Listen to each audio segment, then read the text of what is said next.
Welcome to MediaTek Exec Talk, the podcast where we dive deep into cutting-edge technology shaping the world around us. In this episode, we're shifting gears to explore the future of automotive innovation. Jim McGregor, Principal Analyst at TIRIAS Research, leads an insightful conversation with Ephrem Chemaly, VP of MediaTek's Automotive Business Unit, and Ali Kani, VP and General Manager of NVIDIA Automotive. Together, they unpack the groundbreaking advancements driving next-generation vehicles. Thank you for joining us today on this podcast. Today we're going to be talking about a partnership between NVIDIA and MediaTek. In 2023, MediaTek and NVIDIA announced a partnership to provide a new in-vehicle AI cabin platform for software-defined vehicles. The new platform combines the strengths of two industry leaders, MediaTek's leadership in wireless connectivity and consumer mobile entertainment SoCs, with NVIDIA's leadership in graphics, AI, and cloud technologies. Earlier this year, MediaTek announced its first family of Dimensity Auto Cockpit SoCs. These will scale from the value segment all the way to the luxury segment vehicles starting in 2026-2027. The Dimensity SoCs include a new NVIDIA IP block for graphics and AI processing, as well as NVIDIA's Drive OS, Drive 9, CUDA, TensorRT software platforms, and NVIDIA's cloud services. Now, the Dimensity Auto Cockpit promises to provide an AI cabin and cockpit experience supporting smart multi-displays, cutting-edge graphics, seamless AI interactions, high dynamic range cameras, audio processing, and high-speed Wi-Fi and telematics connectivity. With me today are two experts from these companies. One is Dr. Ephrem Chemaly, Vice President of the Automotive Platform Business at MediaTek, and Ali Kani, a Vice President of the Automotive team at NVIDIA. Dr. Chemaly has served in senior roles in the automotive segment at Ford Motor Company, Harman International, and Magna International. He also has a deep experience and knowledge of the mobile market, working with Motorola and Verizon.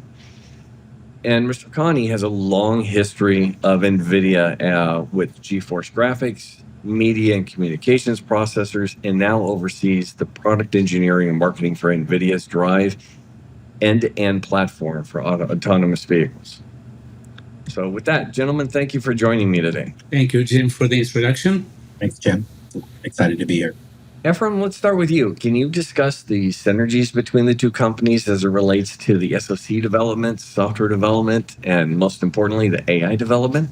Absolutely. So as you did in the introduction, Jim, we have very complementary skill sets between MediaTek and NVIDIA. MediaTek comes from the mobile space, from the TV space with displays, from Wi-Fi, Bluetooth, all these areas that we've developed over the last few years, and we lead the market in those spaces. NVIDIA has complementary skill set, obviously artificial intelligence and graphics with software like Drive OS. So that combination is pretty much very complementary. And between the two companies, we should be able to provide to the industry the high performance compute needed over the next few years. Ali, anything else to add to that from NVIDIA's perspective? Yeah, Ephrem gave a good answer. Okay. Well, I want to, Ali, especially since you've got such a rich background in terms of multimedia experiences, can you kind of discuss what you think the future in-cabin experience looks like? Yeah, I think the entire vehicle is going to be redesigned. Right now you think of it as, there's a driver's seat and steering wheel, but, long term, we're not going to need that type of a vehicle architecture. The vehicle is more of like a living room. It's another living room that you can experience and enjoy as you go from, one location to the next.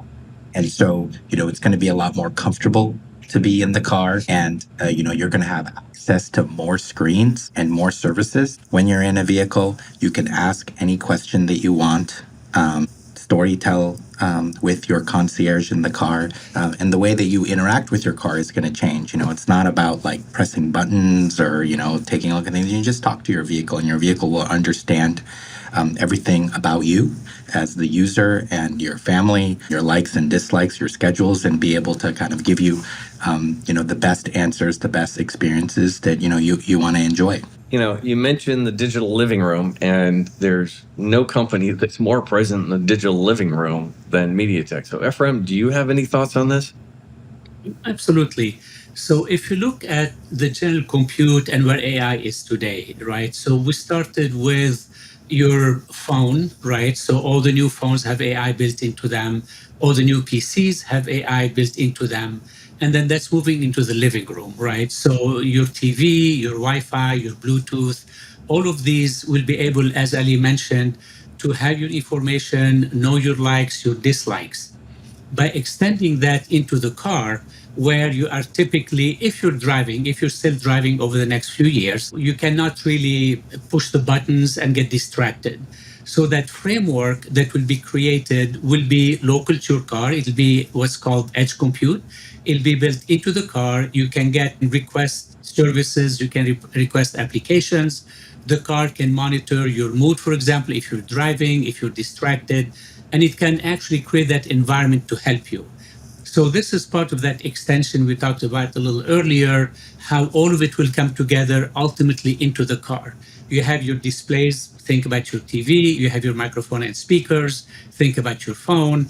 You are pretty much in a captive environment, whether you're driving, always sitting there looking forward, or whether you're a passenger. So it's really a nice framework to be able to accommodate the user's need, whether it's the driver, the passenger, or even the rear seat. Well, and we talk about services for the car, just like you'd have at home or you'd have in the office or you'd have on the go. And it's going to be leveraging NVIDIA's cloud services. So, Oli, can you tell us kind of what services you envision for this in-cabin experience? Sure. I think the way I think about it is, there's a lot of services related to, I'll start with saying like you now have an intelligent assistant in the car. So, it can control the vehicle for you, how you enable or move your seats, audio, video, the wipers, all of that can be kind of reimagined when you have AI.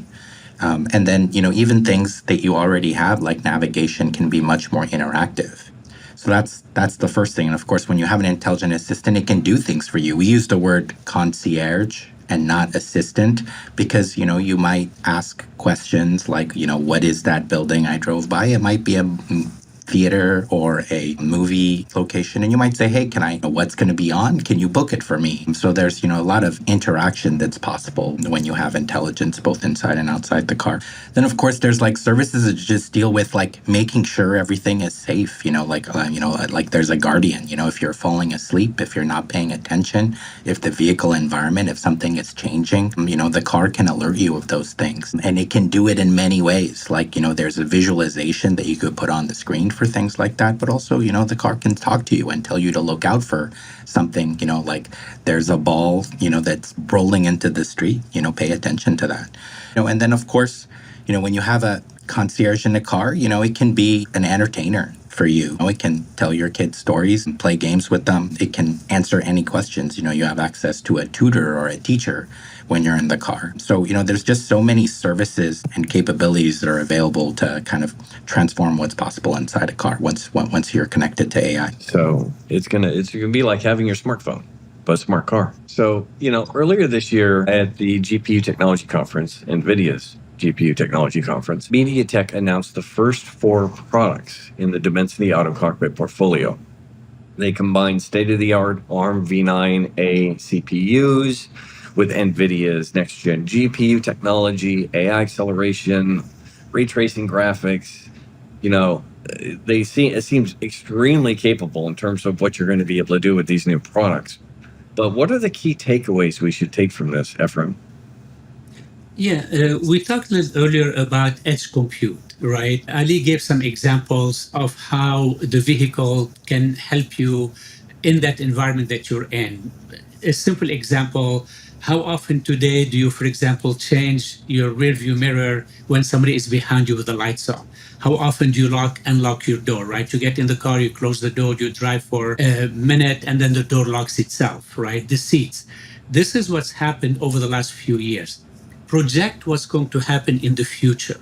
So that edge compute, where the car has all the information that it needs from you, whether it's cameras facing inside the vehicle to look at the driver, look at the passenger, or cameras outside the vehicle that can monitor your environment. you definitely want to do this locally. You don't want to upload all of that content to the cloud, do the AI on the cloud, and then bring back the responses that are needed. So the key takeaway is really bringing that edge compute into the vehicle. And you mentioned earlier entry to premium. We announced 4 SoCs: CX1, CY1, CM1, CV1. This will cover all the way from premium to entry.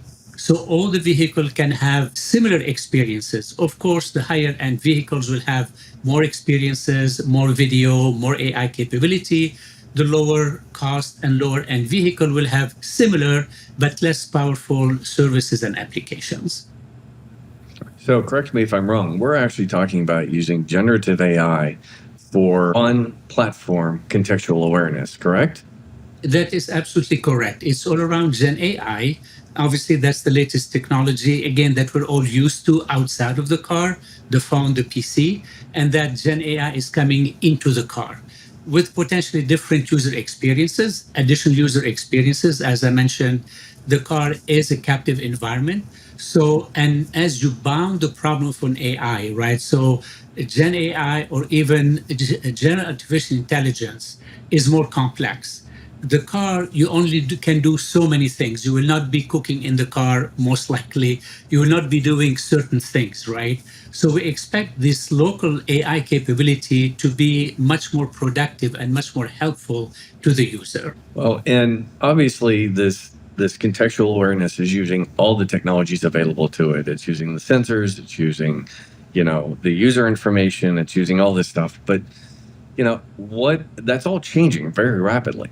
So, do you see other technologies from both of you that will play a key role here, whether it's AR, VR, 6G, whatever? What are the critical technologies you think that are still coming that we're going to integrate into this contextual experience? Let me start by saying there's a large opportunity to just improve audio with AI.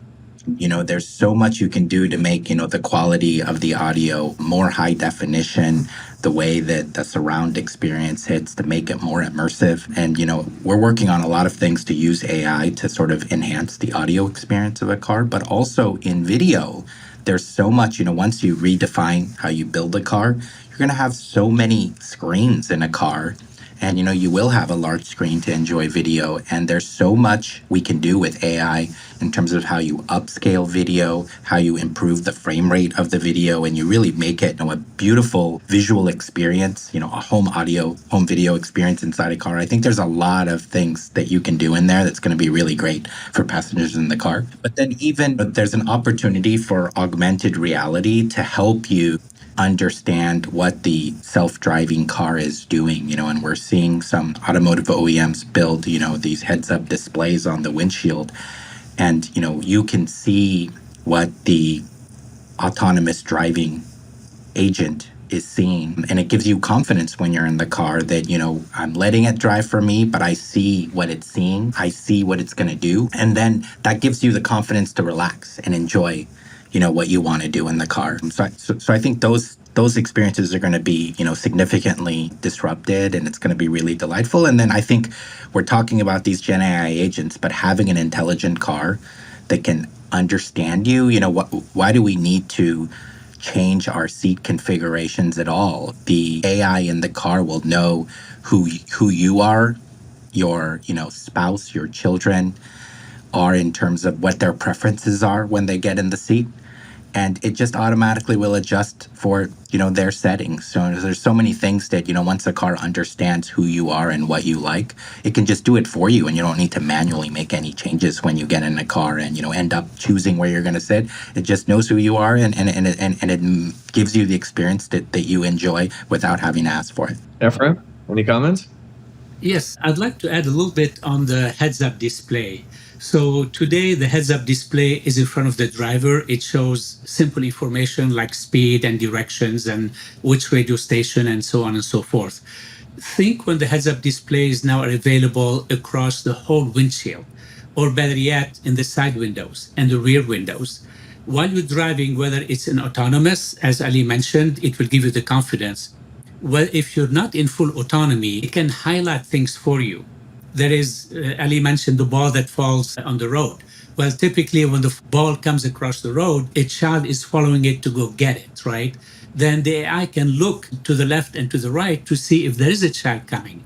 It can highlight this for you, and it can either take evasive movement or highlight this for you as a driver to take care of it, right? So that whole immersive environment, and this is just the visual pieces. As a matter of fact, take it one step further.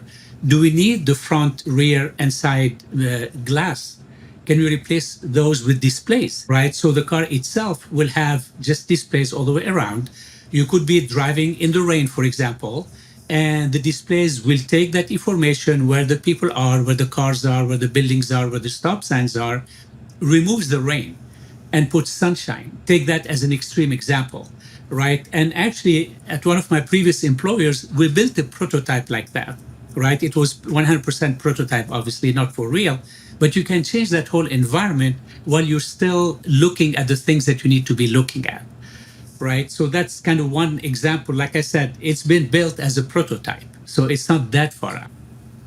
As we look at this, I know both companies have to deal with different regional, regulations and, different customer preferences and everything else. So, Ephrem, I'll throw this to you first. Do you expect a different in-cabin experience tied to different regions? Yes, and the nice thing about this new technology, it'll be under the software-defined vehicle, SDV. So to meet the local requirements, and I'll discuss those in a second, you only need to do software changes. So in the past, for homologation, you probably had to do hardware and software. So the vehicle that you ship to France is different than the one you ship to Indonesia. Today, with this SDV technology that's available to us, then we can just tailor that car for the local markets. Two things we have to deal with. One is regulation. Different countries have different regulation. Simple stuff. When you park the car in Europe, the side mirrors will actually fold in. In the US, you don't need to. This is just purely user experience, right? So just by knowing where the car is, even that same car, if it's driving in France and it goes to Germany, it can actually adapt itself just by moving locations, right? Especially in places like Europe or Asia, where you might potentially go across different countries. So regulatory requirement will be one of them. Two is local habits, right? So you can tailor that to local languages. Of course, that's the first thing, but also what is preferred in certain region.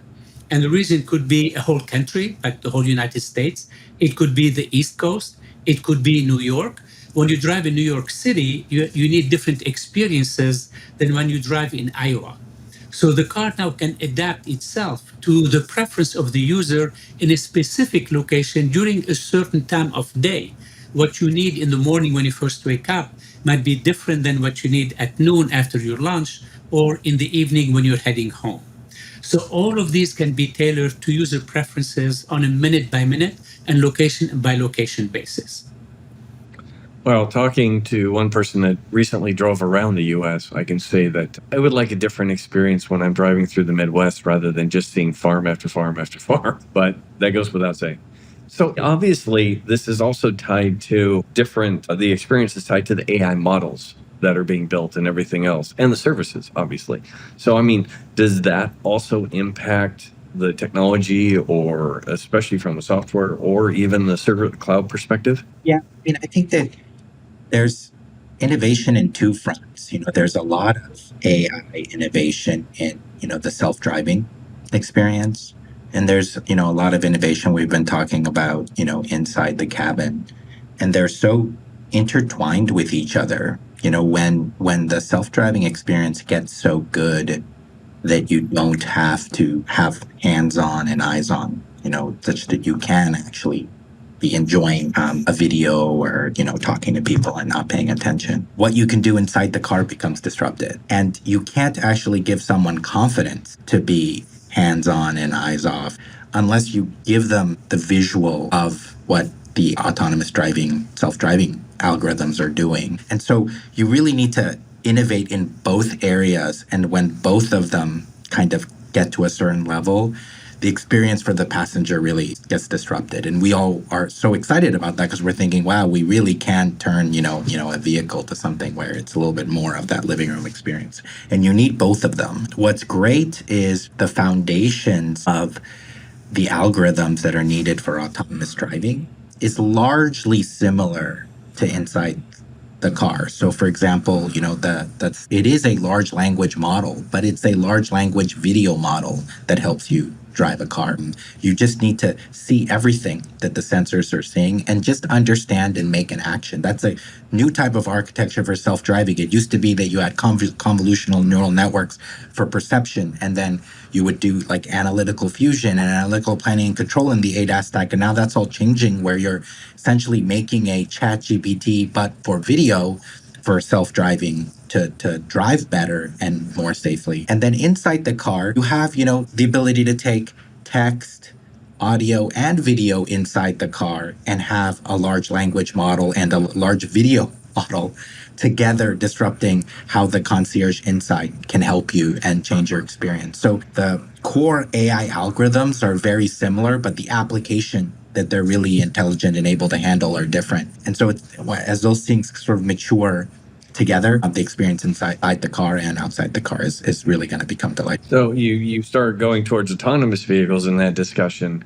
We've seen the market is kind of reacting calmly, I should say, or a little bit cool towards EVs. Obviously, there's a lot of, in fact, even at a conference I'm at now, they're talking about alternative fuels for internal combustion engines. So I don't see this as necessarily being tied to just EVs or AVs. What about you guys? Ephrem? Yeah, initially, when we start talking to OEMs, for one reason or another, probably more for practical reason, their ICE vehicles and their BEV vehicles, battery electric vehicles, were on different architecture, primarily because the way they were organized, they kept the ICE team together, and they built a new team called BEV. Over the years, we are seeing that merging together. It doesn't matter whether you have a pure battery electric vehicle, an ICE, whether you have a truck, an SUV, or a sedan, all of these architectures are coming together. Because at the end of the day, really, technically, there is no reason why they should be different. It was more from a practical side. Today, we're not seeing that anymore. All of these are merging together, central engineering teams that develop those EE architecture and SDV for all of the product that these customers are building. Any other comments, Ali? Yeah, I think what I'll add to that is, the EV was the first opportunity for an OEM to redesign how a software-defined car should be built. So we first saw this new kind of architecture where you thought of a car as, something that will get better over time. And, you're going to add new services and new functionality over the life of the car. It started with the EV, but every OEM now is thinking of taking a core platform architecture and a core platform investment and leverage that across their entire fleet. And so it's not, they're moving to, if it's an EV or it's an ICE vehicle, it should have the same core architecture. And that's very good for the customer because the experience is better, but it's also very good for them because they're leveraging one common investment across their fleet. So we are increasingly seeing what started off as being available in the EV show up in, the new ICE vehicle that will, launch in the future. That's exciting, especially for somebody that likes to drive his cars very fast. So, gentlemen, I love seeing two industry leaders come together because one of the key points I keep making is that you have to look at the system level design first. You can't start with a bunch of individual components anymore. Whether you're talking about a car, a smartphone, a data center, it doesn't matter. You have to look at that system level first. So seeing you guys work together is great. So how far is this partnership between NVIDIA and MediaTek going to go? Any thoughts, Ali? Well, I think that MediaTek is already the leader in mobile. They're already the leader in entertainment SoCs. And, what we want to do is partner to make MediaTek the leader in automotive. And we've talked today about, automotive is requires more performance than, you would have in a cell phone or, TV. It needs more AI, and it needs, an understanding of automotive grade safety and security. And those are the areas where we are committed to really helping the MediaTek team with. And, I think we have a lot of confidence that they're going to, over time, we just need to stick to it. They're going to be a leader in automotive SoCs. Ephrem, that was a pretty good endorsement. Yeah, thank you, Ali. So definitely that is the basis of the partnership, right? Each company has its own strength, and then the combination will give the market the strength of both companies. And we greatly appreciate NVIDIA's sharing their IP with us, all this advanced technology that they've developed for the server farms and the very high-end compute, working with us to bring this onto the edge compute for the vehicles, especially initially around cockpit. That's our first focus, is to make sure we create that cockpit environment that we've just discussed here, and then extending that to create that new experiences for the vehicles. And from a business perspective as well, we probably target different target markets between where NVIDIA typically wants to go and where MediaTek wants to go. The partnership is really about building the product that are needed for the whole industry. We're not targeting only super premium or super high end or full autonomy. The partnership, especially with NVIDIA, we create from entry-level product all the way to premium. Take an example in the mobile space. We started in entry and then worked our way up to premium. For the vehicle space, with this partnership, we could immediately come out with a product that can target the whole spectrum from premium to entry. So we're going together to the market to cover that whole user experience. That's awesome. Gentlemen, I love to always end these with kind of a visionary question. I'd like to see who has the best crystal ball. But let's look not just 2 or 10 or 5 years out. Let's look 10 years out. Can you kind of give me a vision of what you think the average car looks like in 2034, Ephrem? Sure. As we've talked about already, either full autonomy or mostly autonomy, right? We have level 0 to level 5. Whether in 10 years we'll have complete level 5 everywhere you go versus potentially level 5, so full autonomy in certain areas, level 4 in some other areas based on weather and if this location has been mapped and different parts of the world. So we really see the user experience in the vehicle go way beyond just the driving experience. Today, it's all about driving experience, right? Sit in a comfortable seat with leather, having the information to drive. Most of the time, outside of the music that you're listening to, you're pretty much driving. So if you think about it, it's 10% user experience outside of driving and 90% with respect to driving. Moving forward, it could become 50-50. Even further down the road, 10 years down the road, in certain region, for certain roads, you could be 100% completely disengaged from driving. And we have seen even OEM being able to turn the seat around 180 degrees, where you can look backwards and your family is in the back looking at you. So you'll have 4 seats facing each other. And then when you get to a certain area where the driver needs to drive, the seat can rotate 180 degrees.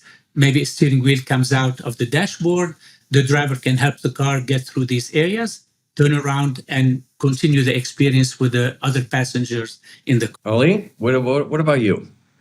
Well, I thought From did a really great job explaining it, but if I had to summarize, I do think the vehicle will be completely redesigned once we have full self-driving, and I think in this time frame we'll start to see that. And so you could imagine more of a living room experience that is completely personalized to all the passengers in a car. What the driver likes, what all the passengers like, should give them the delightful experience that each of them are really used to and want to enjoy. And then we can take the time of transportation and give it back to the passengers. So you're not really wasting time driving to your work. You're actually using that time in the way that's most productive to you. You can be working, you can be enjoying something on the screen, or you could be, spending time with the passengers. I think that's important for the industry and the world, because there's a lot of people who are commuting, and that time is wasted today, and we can give people a safe time to, use however way they want, and I think as cities become more crowded, this gives an opportunity for people to live a little bit further away from the city and be able to manage longer commutes. So I think just the whole method of transportation and the way that cities are built can be transformed with, really good self-driving technology. And so we're excited for, what that presents as an opportunity for, not just people, but, cities and communities. So we're really excited for some of these potential changes. Gentlemen, this is great. I think it really redefines how we think about transportation. Although I have to admit, you still have to include a performance mode for adrenaline junkies like myself. Whether I'm driving or it's driving, I want the rush, just not the tickets.